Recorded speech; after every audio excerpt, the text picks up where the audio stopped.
everyone? Welcome back to another video. This one's a little bit different. Yeah, you know me. I say that every other video. This is a little bit different because I have no direct content base on this channel, but that's okay because that's just how we do things here. So I'm hoping this will turn into a series. And by the way, this is not a podcast. It's not a podcast. I'm not going to fall into the stereotype of, people my age doing a podcast. Everyone does it nowadays. But this is not that. Today, what it's going to be is, hopefully multiple days, I don't know.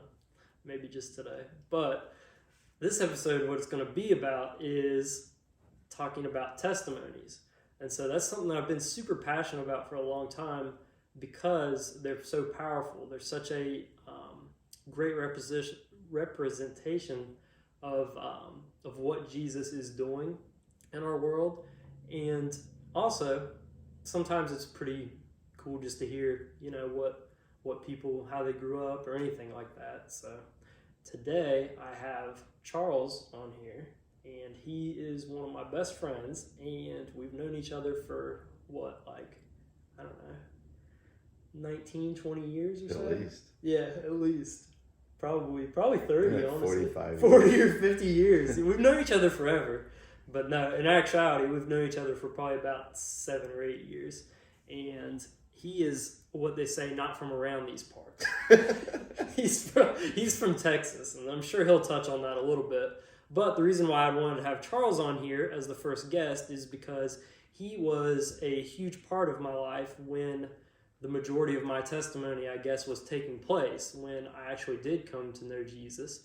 And he was around during that, and he got to see a lot of what that looked like in my life. And so if you haven't seen that video, make sure to check that out. Not right now, wait till this video is over, but I'll put that in this playlist where I talk about my testimony. It's decently long because I ramble about random things a lot. But enough of this intro, and I'll probably have to retake this because I'm not very good at intros. But let's introduce the guest here.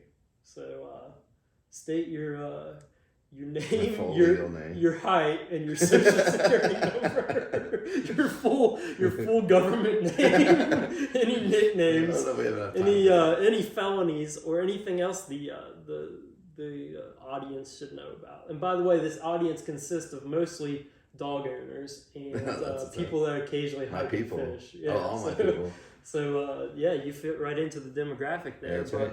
All the people that watch YouTube.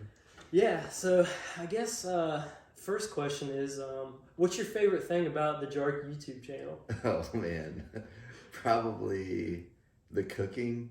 Because are they still on here? They are. Yeah, the shit what I make, the struggle burrito. Yeah. Or that time that I chased the dogs down the steps and found them. Yeah, there's some pretty good ones. Yeah. Struggle pizza. Struggle pizza. Yeah. Yeah, those are. I think that might be the only Jark video that I've watched, to be honest, outside of a couple other ones. Yeah, well, maybe you'll watch this one. So speaking of struggle pizza, funnily enough, you know how people put it's kind of a common thing now, but they'll put little things on their wedding invitation that says, "Oh, leave us a recipe." Oh, yeah. I always leave struggle pizza every time, even if it's not even the people that I know, like if it's Allie's friends or something. Yeah. No, you're getting struggle pizza. That's what you're getting. I was at something and they asked me to do a dessert, and I was just like, cinnamon rolls you get them at the store. You bust them open, you put them in the oven. It's not that hard. Like the time we did that burger cook-off and Damani went to the restaurant and bought a burger. Yeah. I've recently forgiven him for that. And that was 7 years ago. Goodness.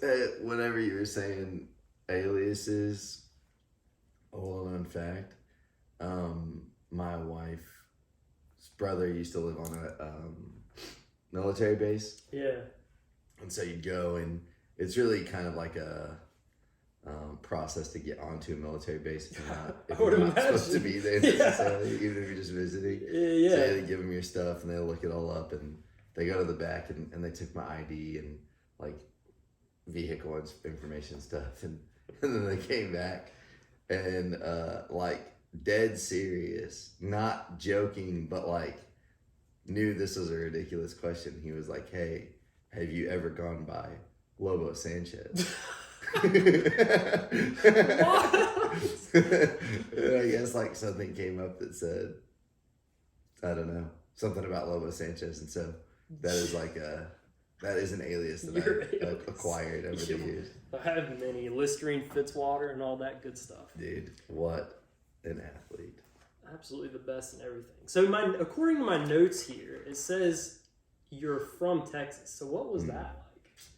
What was that like growing up in Texas? Growing up in Texas, in the 90s and 2000s. Yeah, I don't know. It was a lot of fun. I had an interesting childhood. We lived in like the suburbs, I guess, of like Dallas. And so it's very different than West Virginia. Like culturally, demographically, socioeconomically, and so. What socioeconomically? What's that supposed to mean? I mean, I don't know. It was less nice than it is here. You guys didn't have a Dollar General on every street and corner. a lot of stuff on like convenience stores. Well, you didn't have a tooth. 7-Eleven. Yeah. Fair enough. Yeah. So it was a lot of fun. Spent a lot of time outside. We had there's like cactuses, and so one time when we first moved there, my grandma came to visit us, and she got out of the car and fell into a cactus. She was like a little old lady. She's okay. Well, she was okay. No, Dude, cactuses? I thought that was only like in the far western part. No, we had Dang, prickly pears and all that type of thing. that's legit. Yeah. It was a lot of fun. I have like siblings. I'm the oldest. And my family, I'm maybe like 5 or 6 years older than my brother. So I was like an only child for a long time. Yeah. And then we had a brother and a sister. And they're awesome now. Yeah. But when they came along, I was like, what am I supposed to do with these things? Did you guys get into fights? Oh, yeah. I basically just tried to act like they were my age, and I'd try to wrestle them, and they'd be like infants or very young. And so I would just be like, these things are the worst. Yeah, I did that to my brother. I broke his foot one time when we wrestled. Really? Yeah, and then we collectively told him that he was probably fine, and he wasn't. For like a month, he walked He on hasn't it. walked since then. But yeah, you'll have that, I guess. Yeah. Gotcha. So, grew up in Texas. So, did you? I know. Didn't you mention you were homeschooled for a little while during that time? Yeah. That was part of the schools that I lived by were not very great. Yeah. And so instead of getting into a gang, basically my mom just like taught me at school or at home. So I went to school for a little bit and then came back, and we moved kind of a lot when I was young. Be back and forth between Ohio and Texas, and so instead of just kind of like getting into a school and then getting taken out, they just like decided to homeschool me for a while. So that was fun. Yeah, it was weird. And then I finally went to school, and then I was like, homeschool was like the way to go because you didn't have to sit in class or anything like that. But there was one year where they just bought these like videos, and I had to watch school, and it was the worst. I don't think I learned any of that stuff. There's some TED Talks up there. 5th grade just like it didn't happen for me. Dang. So how long were you homeschooled? Just a few years? Yeah, I don't know. Gotcha. But you were like through high school. You were just like at a place. Yeah, I went to school at like 8th grade, and I went to school off and on before then, so maybe 3 or 4 years. Gotcha. Dang. So when you were growing up, like, did y'all like go to church, or did you all like talk about Jesus, or like know any family members or friends and stuff like that were like, obviously Texas, it's considered in the Bible Belt. Yeah. So I mean, you probably obviously knew some people for sure, but like, what was that kind of like? Yeah, for my family, for sure. I mean, I guess you could say my family was like church people. Yeah. Like, we went to church. My dad was a pastor sometimes, and like went to school for like Bible school. Yeah. And so we'd like go in and out of church, and like different churches, and then we'd go to like VBS, in the summers and all that type of thing. So it was pretty fun. But yeah, I mean, especially in Texas. Vacation. Yeah, dude. Bible school on vacation. Yeah, I went on vacation this year. Like down the road. Yeah, It was like a safari. It was crazy. No, but yeah, I mean, in Texas, it wasn't really like a question. It was just kind of like, oh yeah, you're a Christian, regardless of whether or not you really were or knew anything about the Bible or God. I feel like for me, it was much more about being someone who went to church than it was to be like, and I think that's basically how I would like perceive the way that I was raised, was like, hey, church is a big deal. We got to go to church, versus like, hey, God's a big deal. Yeah. You know what I'm saying? Yeah. Yeah. I definitely understand. So I feel like that's probably the difference between like, at least culturally, like people talk about Bible Belt. Yeah. In my experience was, hey, church is a huge deal. You need to go, give, listen, pay attention. But when it comes to like Monday and like Jesus totally being a part of your life, it wasn't like he wasn't, but it wasn't as, big a deal as it was like on Sundays. Does that make sense? Yeah, that totally makes sense. Yeah, I mean, I don't know this area. I guess it's somewhat considered the edge of the Bible Belt. Oh, this really? is the last loop of the belt. The last notch. The last notch. Maybe this is where they started making your own notch of a knife or something. But it's sort of similar here. At least where I grew up, it was pretty similar. Where most people went to church. It was like, kind of defaults like, oh yeah, like I'm a Christian. Yeah. Of course, compared to Dallas, it's a lot less. There's not a lot of people that are different. So pretty much. Yeah, there's like, it was cool. It was kind of cool, but also kind of weird. There was something cool, something weird. The cool thing was I grew up around, like in my neighborhood, it was like super international. Yeah. So we'd have like, Cuban people, Africans, Arabs and all that type of thing. And so, not the Arabs obviously, but some of the other guys, they went to church and stuff, which was pretty cool. So I kind of get to hear, like not everybody went to the same church. Yeah. And Gotcha. And there were like different churches that were kind of like more popular, so people would like go to that one because they had a bigger gym or whatever. Yeah, they got the best coffee on the Sunday. Yeah, I mornings. guess they got free donuts. Don't get me started on. But that's what's kind of weird. What was cool is that I got to have that growing up experience, like really international. But then the weird part was just like, even the church thing was like, okay, hey, I go to this one. Oh, that's like the cool one. That's where like the like athletes go, or athletic the prettier girls go to this one or whatever. And so it's kind of a weird. That's interesting. Deal, yeah. Oh, that's cool. So this is kind of like that all through high school. So what would you say, like, your relationship, like, did you have a relationship with Jesus, or like during that time, like from like growing up, would you say that you like kind of had that? You say you went to church and stuff, but like what was that like that personal decision, like? Yes, you said that you were a Christian, but like, was it like, oh, I'm gonna like pursue this? This is your identity. How was that like?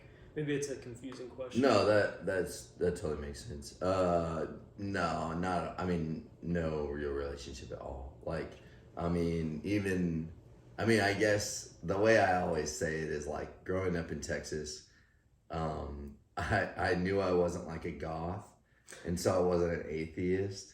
And then I wasn't like an Arab guy, so I wasn't a Muslim. Yeah. So I must have been a Christian. You know what I'm saying? Like I'm just a guy. Like everybody, like all the other people around me. And so when it came to like you asked like a relationship with Jesus or pursuing that, it was like much more tradition and kind of like almost, I guess the way I would describe it is more kind of like Santa Claus. Like, okay, hey, don't make him mad if you can, but if you do, then he'll forgive you. And then, when it comes to really kind of, seeking him, reading the Bible, caring about, going to church was just kind of like, honestly, in a big way, kind of in one ear and out the other. I was there for, like I was kind of mentioning, more like social. Does that make sense? Like it was kind of like high school, people. Yeah. Go hang with them. And, Did you go to the athletic church or the pretty girl church? dude, No comment. neither. We didn't know either one of them. You drove past that on the way to church. Like, oh man, hey, can't we just go? let's get over there Sunday. No, we went to the good coffee church, I guess. Fair enough. Yeah. Gotcha. So, I guess last question along those lines: Did you get in any trouble? I know when I was in high school, I let's just say I toppled a few signs. I don't know if I should say that. I toppled a few signs. You can bleep it out. We used to throw river rocks and knock signs over. Yeah. Did y'all ever get into any trouble or anything like that? Yeah. Imagine that area with that many people. You can kind of slide under the radar Dude. as anonymous. And so Oh yeah. I mean, we would go out like my friends would come to my house and then we'd like walk around my neighborhood and basically just like I don't even know. Your neighbors saw y'all together. They're just like, dude, we were just like a gang, and then we'd go around to other neighborhoods and kind of do that. And so, yeah, we got in a lot of trouble, a lot. But I mean, not too bad. Bunch of dudes. Yeah, I wouldn't say it was like a bad thing. Yeah, you gotta do that to some extent. What, just gonna watch TV all the time? Yeah. No. Yeah. I mean, they didn't even have Minecraft then. So I know, dude. What else are you gonna do? I had a Wii. Oh yeah, Wii Sports. Yeah. Hey guys, you wanna beat the bowling record today? Yeah, like I can't say that. So. I got you. Yeah. Interesting. So, well, hold on. Let me make sure this equipment, because I'm pretty sure half of this equipment doesn't work. It's all dead. Oh yeah, this one's totally dead. The word from our sponsors.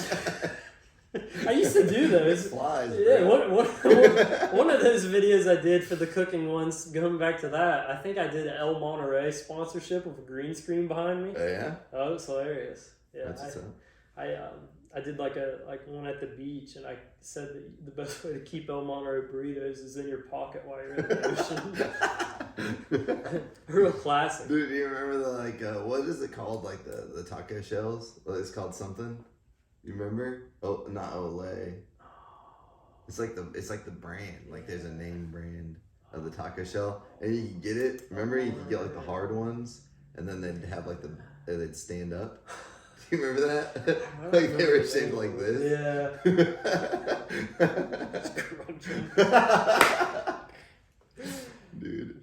Back in the good old days when I used to eat burritos every day. Speaking of the good old days, on to my next question. Burrito days. The burrito days. So yeah, that was kind of, your life going up through high school. Yeah. And so you did go to college. Yes. Which there's a few colleges in Texas. There's a lot of colleges in Texas. Yeah. So. And I was actually personally invited into every single public university in Texas because of my class rank. Oh. So. What was that? Top 10%. Yeah. Yeah. Dang, that's pretty good. Yeah, Top 10% out of homeschool. That's like, you gotta be like. When I was 6 years older than my brother. That's pretty decent. No, that's actually really impressive. Because you went to a big high school, didn't you? That's really impressive. I didn't actually know that. Dang. So. I didn't get in too much trouble, I guess. Must not have. So you decided to go to college. So where'd you go? Well, I know the answer. Our viewers Sam here. Houston State University. Yeah. And what is Nobody their knows what is their chant? Eat 'em up. Yeah, Eat 'em up cats. what's the hands? Eat 'em up Yeah, cats. that's anyone that doesn't know. The Bearcats of the K. Gotcha. So what made you want to go there? Because that's a little bit of ways from Dallas. Yeah. A ton of just kind of random things falling into place. Partially that it was kind of far away from Dallas. It was 3 hours or so. My car. As the crow flies in Texas, it doesn't matter because it's just flat. Yeah, so you're gonna find a straight road anyway. So it was far enough away from home that I wasn't like compelled or like, oh man, I gotta go home this weekend. But close enough to where I didn't have to like get a plane or anything like that. But did any of your friends from high school go? Not really. No. It's just at least at that time it was a smaller state school. a lot of my friends kind of stayed near. There's like TCU, which they are really bad. Yeah, they just lost really bad. Well, I guess you're not that bad if you National lost bad in the national championship. So yeah, that's you know what they say, if you want to be a Bulldog.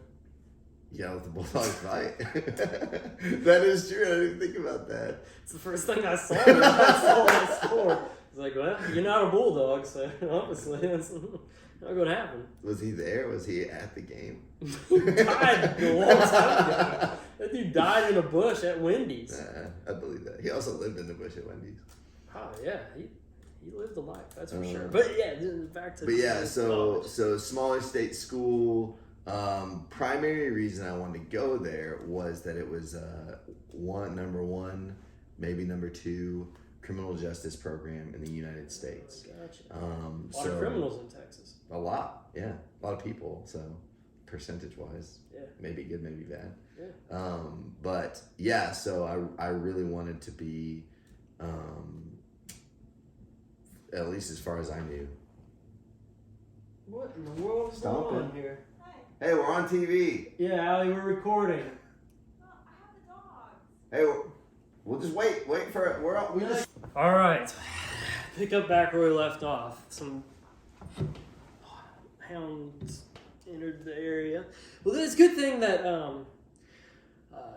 all of the listeners here are probably here to see dogs anyway. They do make an appearance in every video. I don't know how. That's impressive. They somehow do. Okay, so where were we at? So you're at college. So you went there for criminal justice. Criminal justice. You didn't really have very many. Like you didn't have any of your friends going there. 3 hours away.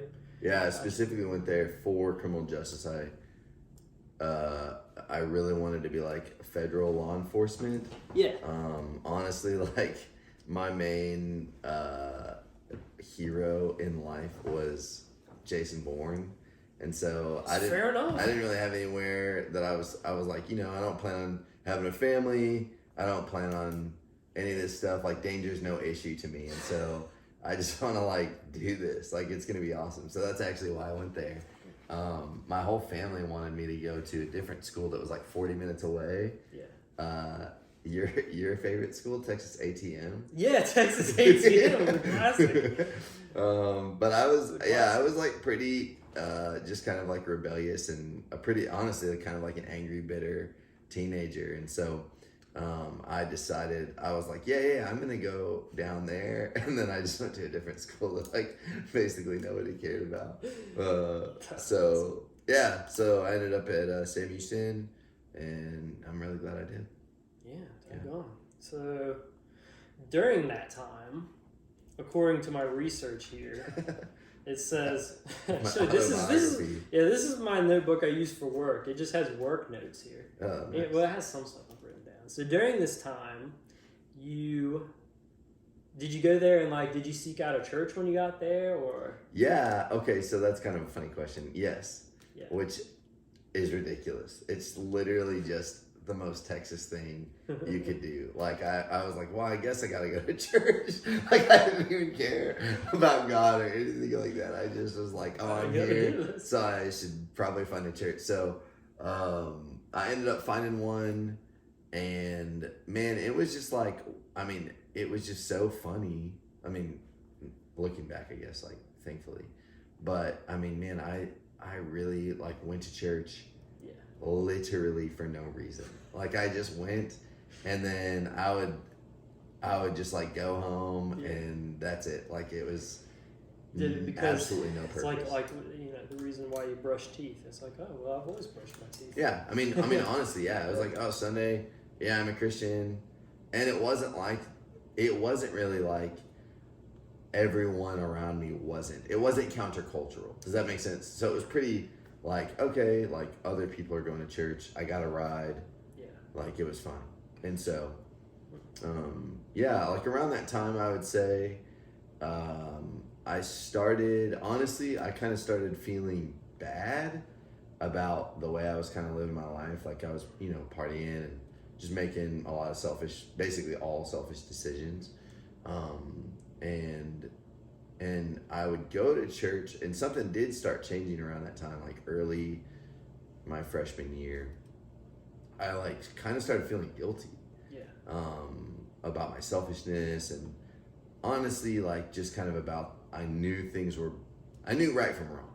Yeah. I mean, regardless of whether or not, you know, I wouldn't say any of my upbringing was a waste because it did teach me godly morals. You know what I'm saying? It taught me like what was right, what was wrong, and you know, through high school and even up until this point, I was like, okay, I know what's right and then what's wrong. I'm just choosing to do what's wrong. Yeah. Like honestly, like that's kind of where I was at, and that's pretty interesting. I don't know if I've ever really thought about that before, but I really did begin to feel a sense of guilt, which I don't think that I had ever necessarily felt guilty for my decisions, for the way that I treated other people or acted towards my family or my friends or anything like that.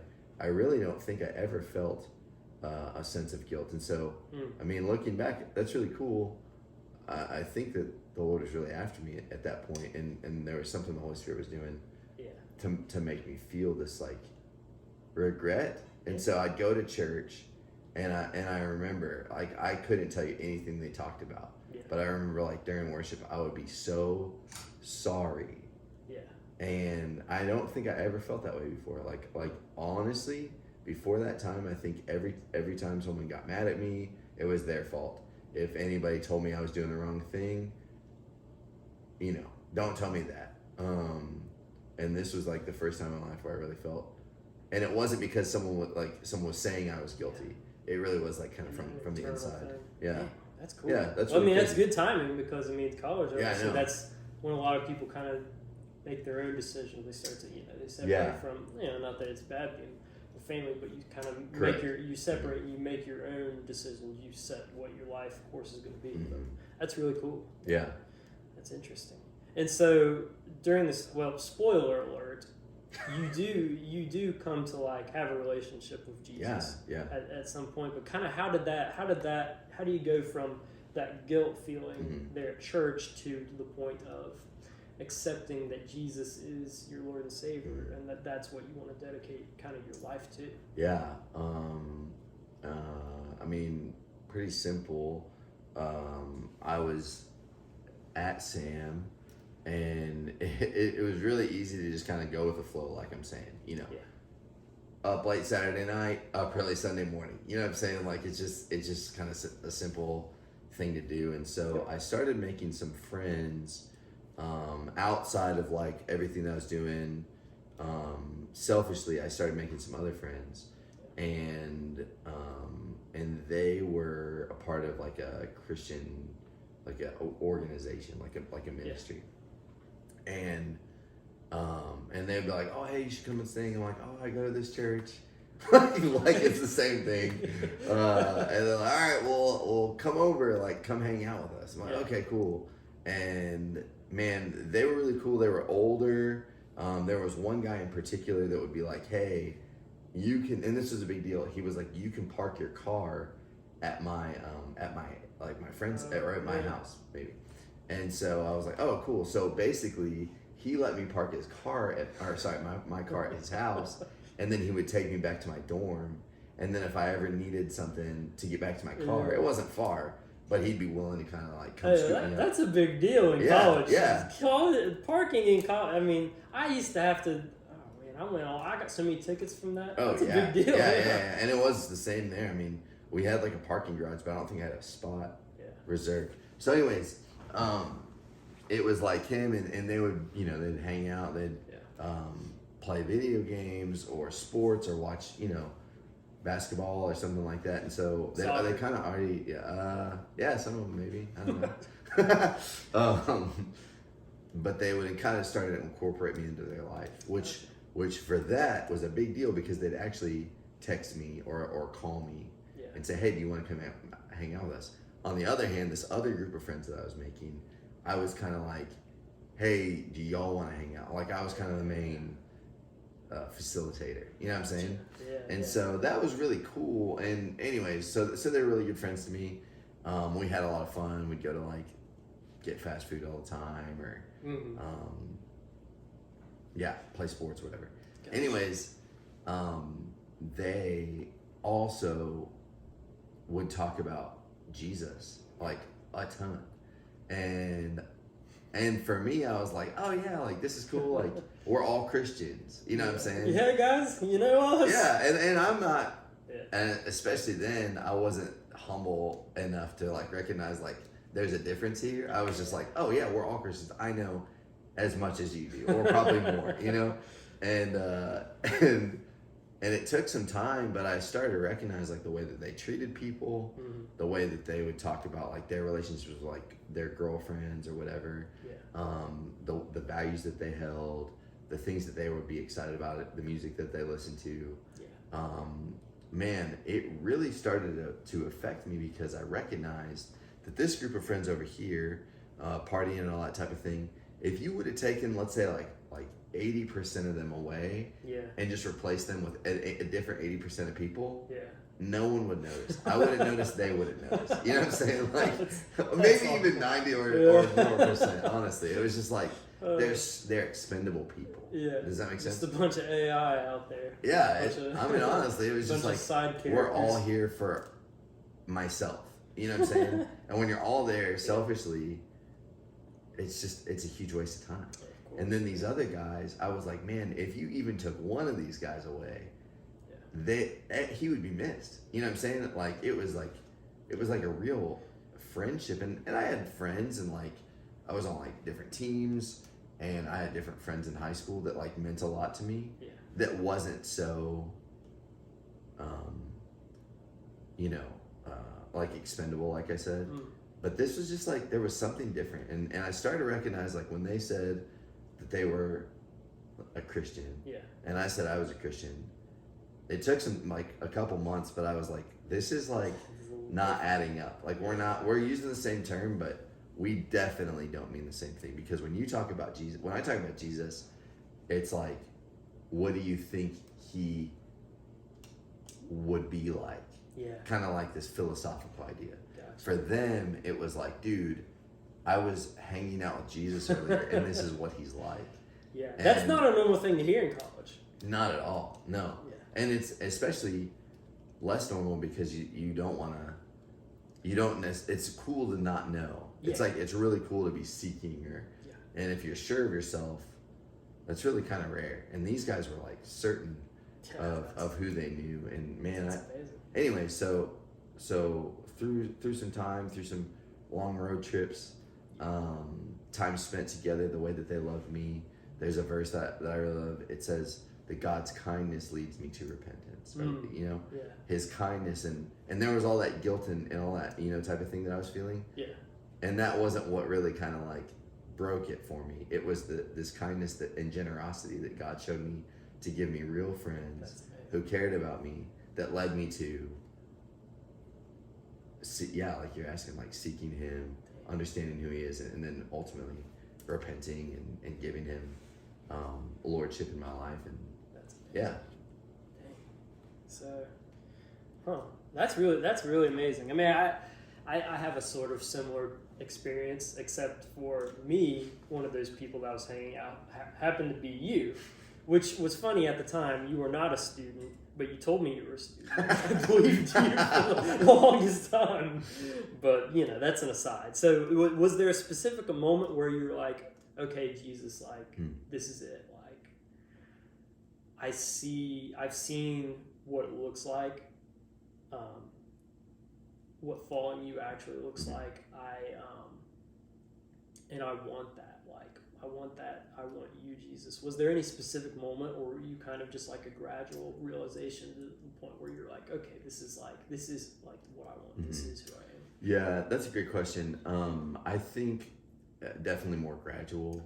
I mean, it was almost like, and I still believe this, something that I've heard people say is like, you're responsible for what you know.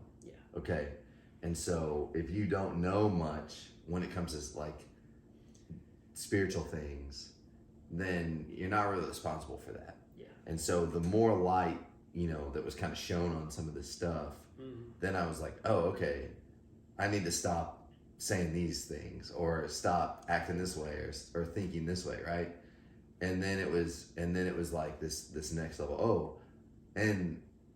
Okay, now I need to stop these things. You know what I'm saying? And I think God's like kind and gracious, because if he just said, hey, here's like a list of 1,000 things that you need to start and stop doing, no, I don't think I ever would have done it. Like, no matter how good or how many blessings he gave me, I think I would have just been like, that's impossible. You know what I'm saying?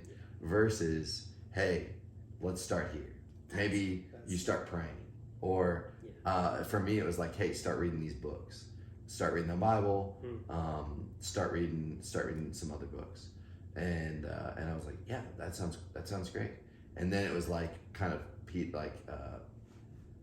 tapering off of selfish decisions. Hey, you don't need to be doing these things. You don't need to be around these people. You don't need to be seeking these things from, girls or these type of friendships or relationships. And so it was just kind of this, I guess I would say gradual. There was a point, I think that continues. Yeah. And then there's a point where I'm like, okay, I'm definitely like following Jesus now. And I'm still gradually. You're on the team. Right? Yeah. But I don't know when I would say that specific instance was, but definitely within that kind of late fall to late spring. Was this your freshman year? Freshman year. So late fall to late spring, where I was kind of like, I guess the best way to say it would just be like saying yes to Jesus. Yeah, absolutely. Instead of saying like yes to me. It's kind of like having a friendship. You don't just say yeah. some people do. It's like, you're my friend now. It's and that's beautiful, right? Yeah, it's natural like that. That's really cool. That's really cool. So during that time, so freshman year, so you give your life to Jesus. Was that like for you? Was that like was there a big change in your life that came from that? Like when you went back, let's say that summer, like after that freshman year, were you like a lot different compared to like the summer before, like once you had gone? Yeah, for sure. I think for sure, and I also think it was probably way bigger inside of me than it was outside of me. Yeah.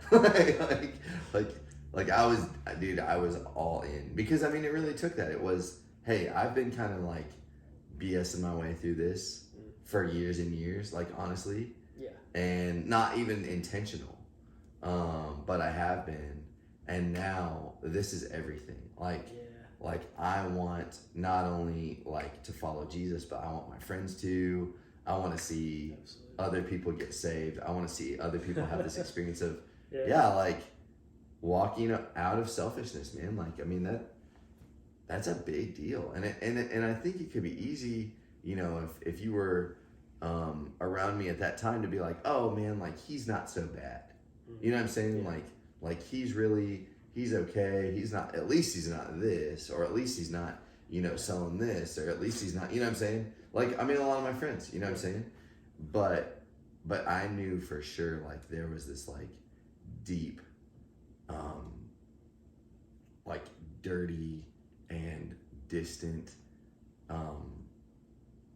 like expanse between me and God. You know what I'm saying? Yeah. No matter how, at least I'm not that. You know what I'm saying? Like I just knew for sure that we weren't cool. You know what I'm saying? Yeah. Like we weren't on good terms. And then after that, like the changes happen. Okay, start reading. I start praying. I start talking about this stuff. Okay, that's great. I stopped doing some other things, right? But ultimately, I think it comes out. It's the hardest thing. Like you ask, like going home for summer. Yeah. I think the hardest thing is like your family just doesn't know what to do with it. You know what I'm saying? Because it might not look that different some days. Okay, I still get up late. I'm still a sophomore. Yeah. You know what I'm saying? Like I'm still working through some of this stuff. Yeah. But I'm also like in my mind and in my heart really kind of starting to let the Lord affect me and affect my decisions. And so even in that, like I wasn't necessarily like super convicted, like, hey, I need to change my major, but that did happen. Does that make sense? Gotcha. Or hey, I need to make some of these different changes. It wasn't like, hey, this has to happen, but just kind of naturally, like this old self and like the decisions that I made, some of them I had to kind of make right. Yeah. And so I ended up changing some of those things as well. That was maybe less obvious. Does that make sense? Yeah. And I think the coolest thing that you kind of touched on right there was when you were saying like immediately. I mean, sort of immediately, you're like, okay, this is a big deal to me. Like, I want to spread that around. Like, I want everyone to know that this is kind of that change in yourself, and you want that for them. Like, that's amazing. Yeah. Just to immediately go from that in that short amount of time to be like, okay, this is a huge deal. Yeah. Like, everyone needs this. Like, that's amazing realization. Yeah, man. I'll tell you what. I am incredibly. We're incredibly blessed with this rich, like, absolutely full, deep spiritual heritage. Yeah.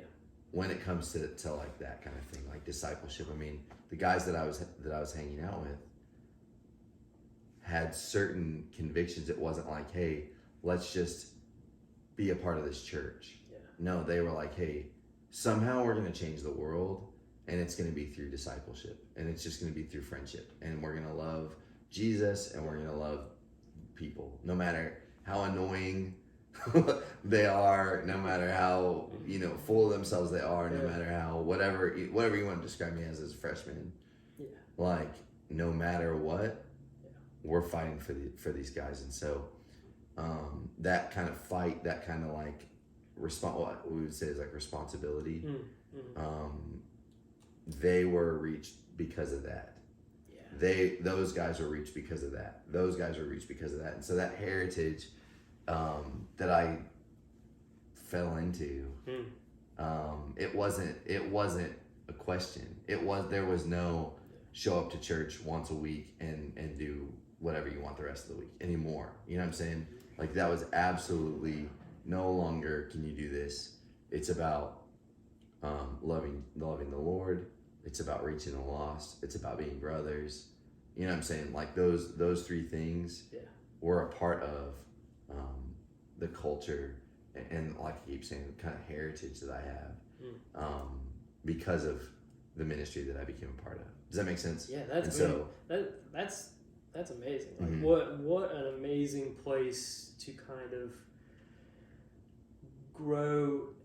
What's the word for this? Infancy of the Christian walk. Like, what a nurturing environment, because not every, you mentioned how blessed you were, and I had a very similar situation. I consider myself blessed to be able to not only see Jesus like that, but then continue to be, I guess, poured into, pulled along with other people on that journey. And I know some people don't have that option, and so they have to kind of take a different route with that. But I think for a long time I didn't recognize that, how I was kind of prideful about it. Like, I don't think I was as humble about it as I can be now, because I was like, oh, if you don't understand what I understand, you're dumb, or like you're immature, honestly. And now I recognize, oh man, what I have isn't actually normal or common. It's actually pretty uncommon, and that sucks. But yeah, man, I feel like I was just this dumb freshman who ended up like in Coronado. And then it was like, all right, SEAL team just like brought me in. Like, honestly, that's kind of how I recognize that's rare. Yeah. And so we want to make it less rare. Yeah, absolutely. And we're on our way, but I also recognize that I didn't play much of a part in that. I just really kind of got lucky and blessed into it. So. That's amazing. Let me check the equipment real quick here. So after our second commercial break, which probably I didn't have the time to film any commercials, so just ended up a straight cut from you talking to me talking again. But that's okay, we're building up. So if anyone out there wants to sponsor us,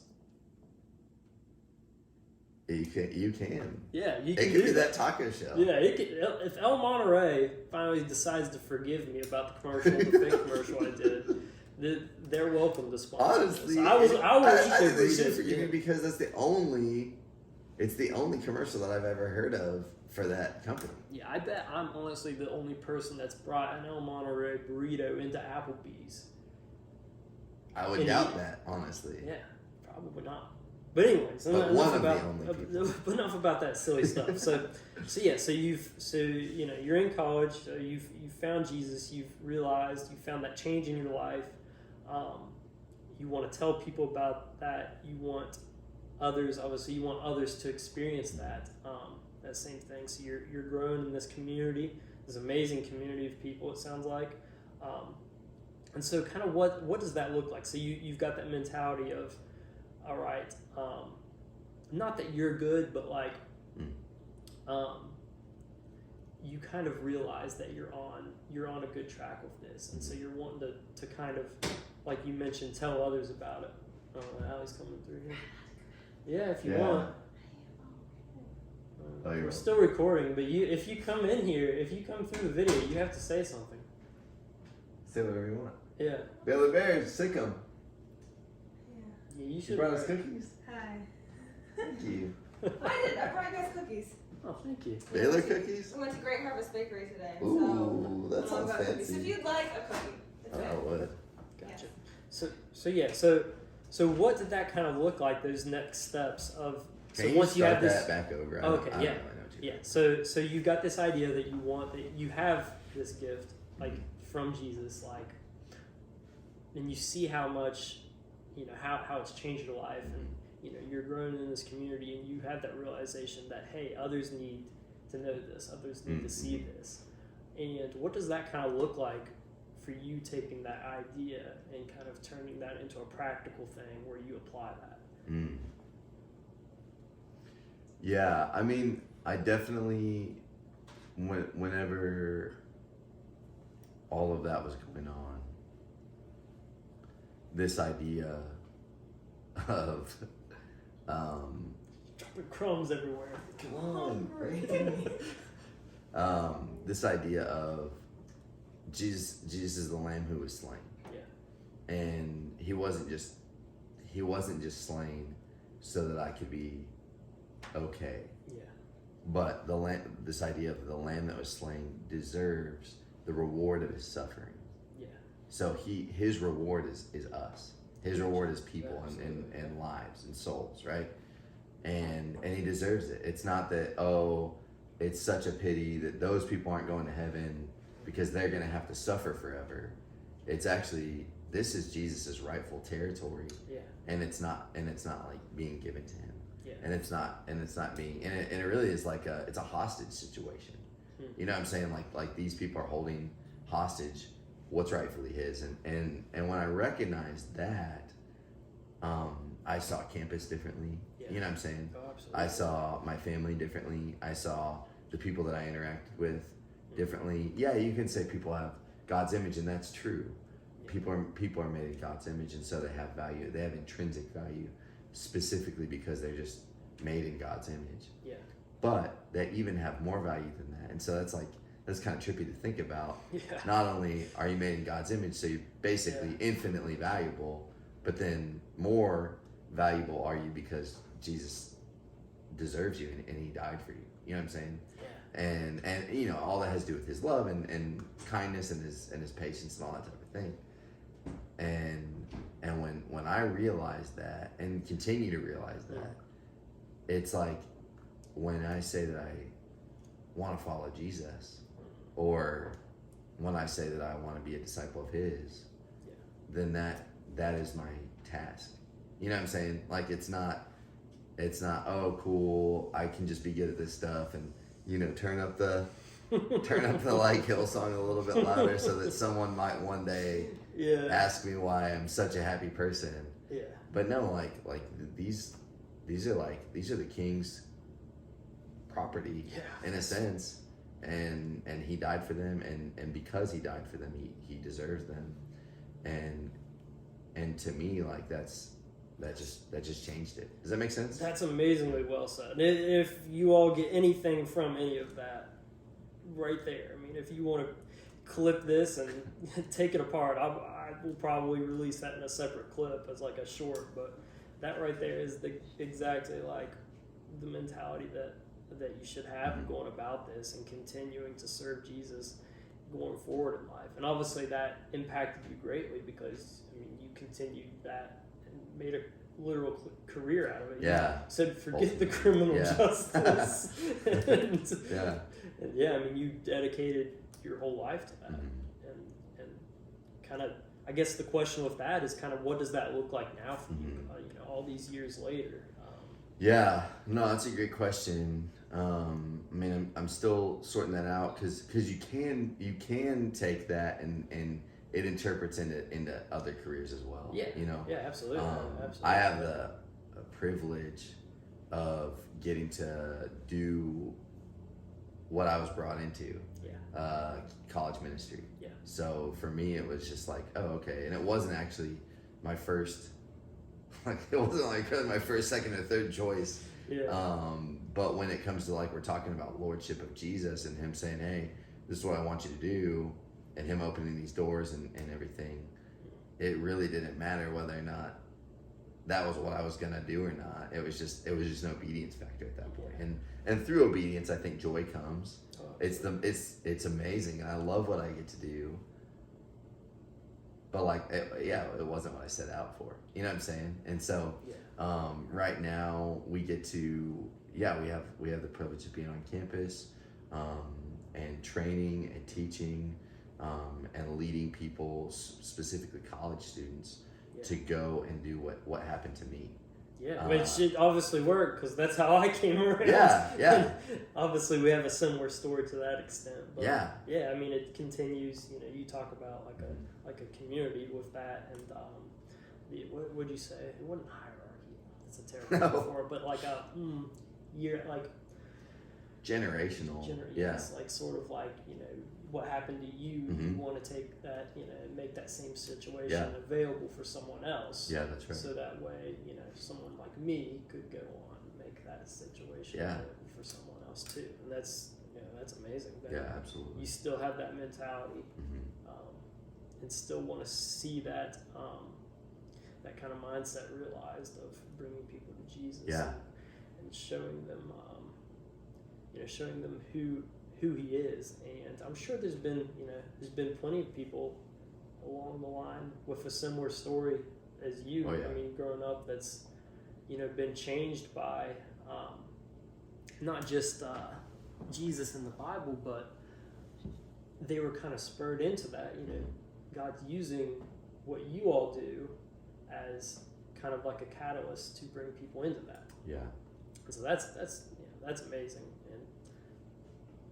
And the reason why I wanted to bring you on in the first place is because you inspire me a ton with that, with kind of your mindset with that. And anytime we get together, we have amazing conversations. Obviously, not anything that an hour-long podcast. Not a podcast. It's not a podcast. I didn't mean to say that. I almost said that. This hour-long series, I don't think that could ever capture. Right. Just kind of what I've gotten from those conversations, and then like you said, things that you've gotten, and that's something that I kind of wanted other people to see. Like in today's day and age, social media is it's so prevalent, and the things that you see on there is not what you're talking about. The things when people think of college, they don't think of meeting people like you or the people that you met going in, and people don't see that. Right. They don't think that that's going to happen, and a lot of times it catches them by surprise, and that's a good thing to some extent. For sure. But I want people to realize serving God wholeheartedly isn't a thing from 1,000 years ago that the Bible talks about. Or these old books that we talk about. It's today. It's living. It's active. What Jesus is doing is, it's here. It's for us. It's for today. Yeah. And that's kind of what I'm hoping to accomplish with this series to some extent, is having people on here that's actively fulfilling what God says and going out and teaching and preaching and bringing people into this Yeah. community Mhm. that we have, which is, Christianity. Yeah. And so hopefully Yeah, that's that's right. kind of what this series becomes, is just a place of encouragement for people, Yeah. a place of kind of not, I wouldn't say refuge, but like a safe place to come and say, okay, there's people that are going through this, that are Yeah. in the same Mhm. battle together, Mhm. in a place of encouragement, just like it does work out. Like, Mhm. Yeah. following Jesus is worth it. And, Yes. Yeah. I would definitely say that you're probably happier and living a better life than you were as a beginning freshman in I hope college, so. running in there. Yeah. Well, that was Modern Warfare 2 out at that time? Yeah. Okay, Oh, yeah. well, that was a pretty good time then. I mean, so. nothing could but, have been better. but besides that, Yeah. probably, yeah, like, your life, it sounds like, changed around a ton. Mhm. Obviously, I've gotten to spend a lot of time with you, and I know what a joyful and happy person you are because of this, Yeah. and the work that you get to do. And Yeah.